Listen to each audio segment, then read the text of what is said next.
Post your location and your local time in the comments. He loves seeing where this community tunes in from, whether it's sunrise in Saigon or midnight snacks in Seattle, and then settle in because a clipboard parade is about to learn that patience outweighs concrete. He sits on the porch at Blackthorn Lake, coffee warm mist lifting like stage curtains, free special effects, zero budget, and watches Victoria Blackwell glide up with two board members in synchronized windbreakers. She smiles like a brochure, speaks like a foreclosure, and leaves a notice that crackles with the confidence of someone who's never met a fact she couldn't steamroll. He answers with a nod, as quiet as a locked door. It's not surrender. It's rope paid out for later. Small joke, the board's logo promises harmony by the water, which is rich since their favorite instrument is the jackhammer. Engines growl. An excavator mouths the railing, chewing 89 years of timber like yesterday's granola bar, crunchy, ethically sourced, still rude. Bolts scream a note you feel in your ribs, and every plank flashing sky is a slide of summers with trout and winters with sleds. The board forms a tidy V migrating geese that forgot how to be useful. He says little.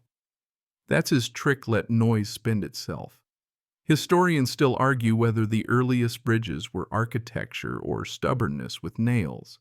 His grandfather chooses both, then writes the receipt in sweat. He rocks once, twice. The chair creaks back a language of pine and patience. Joke number 2. The foreman gestures at the lake like he's directing traffic, which is brave, given water's terrible record of using turn signals. Odd thoughts surface as anger rises. He remembers a fringe tidbit ancient Egyptians smeared crocodile dung sunscreen and still trusted the sun-bold move 5 stars for commitment, and the absurdity cuts the fuse shorter than Victoria ever could. It's only wood, he tells himself, knowing it's a promise hammered in 1934, and promises like lakes store pressure. By noon, the last beam swings, pauses, drops. Victoria snaps one more photo victory on a budget and rolls out in a spray of gravel that thinks it is applause. The water settles into that suspiciously polite calm, the kind that says nothing to see here, officer, while hiding a grin. Light joke 3, a gull lands on the empty gap, reconsiders the life choices that brought it to management, and leaves. He waits. He always waits. For dust to fall and the day to exhale. Then he goes inside. The kitchen table becomes a map room.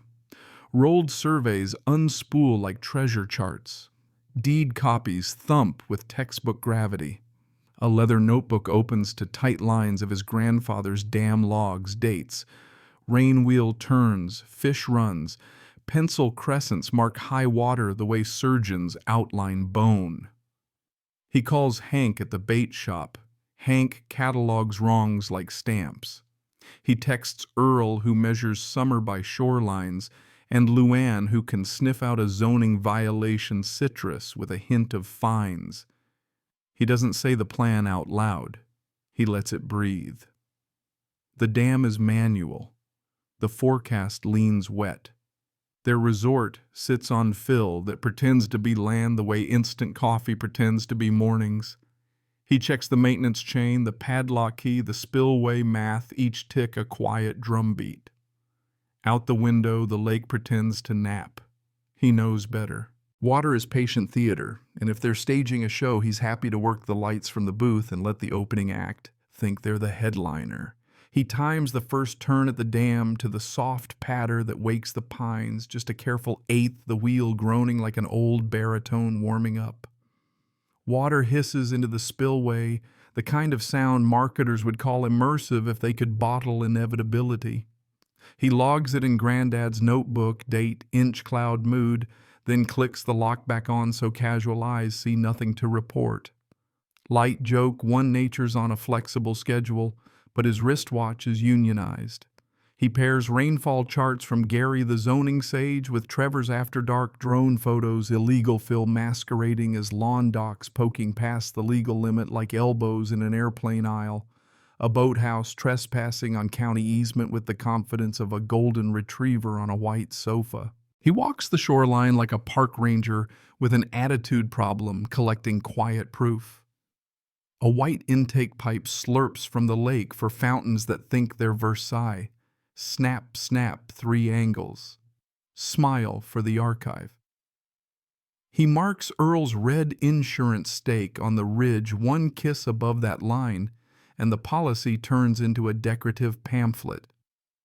Historians still argue whether water projects or roads drag towns into modernity first.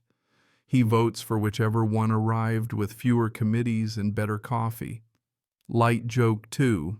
The HOA sent an email about unprecedented rainfall, which is funny because the Clouds swear they've played this tour since '82. He tucks the printout beside the maps like a museum label, Exhibit A Hubris in Sans Serif. The lake responds in millimeters, which is how real power likes to move. Gravel paths stay damp after lunch. Reeds sway in places they skipped last spring.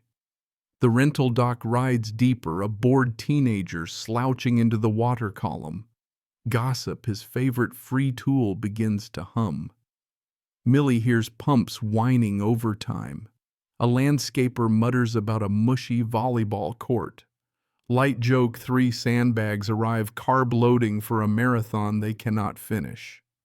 He gives the wheel another quarter turn on a night that smells of wet cedar and decision, then leaves it no dramatic flourish, just the steady patience of a metronome counting down someone else's mistake. Quirky tidbit surfaces with the mist. Some towns hire beaver deceivers. Pipes that trick beaver dams into holding steady. Excellent branding. Terrible news for HOA vanity projects. He loves it. Even rodents get engineering titles. Light joke 4. The pumps down at the resort sound like hangover vacuums full, regret low suction. He keeps up the old guy with a tackle box routine, asking innocent questions about bait while measuring runoff with his eyes. The gulls play lazy sentries. The water pretends to read the HOA's alerts, then files them in nature's favorite folder, do not reply. By midweek, a kid in a golf cart lays tire ribbons through puddles that shouldn't exist, and Victoria clicks across a slick dock in boots that forgot to learn physics. He doesn't grandstand. He watches the lower fire pit become a saucer, the tennis court breathe, the sandbags make modern art in the wrong places. Then dawn tips the stake, Earl's red line gets that first quiet kiss. The insurance clock starts ticking in a language only adjusters and rivers speak. Light joke 5. Somewhere a spreadsheet breaks into a cold sweat. He closes the notebook, pours coffee, and lets gravity and rumor take over 2 project managers with perfect attendance.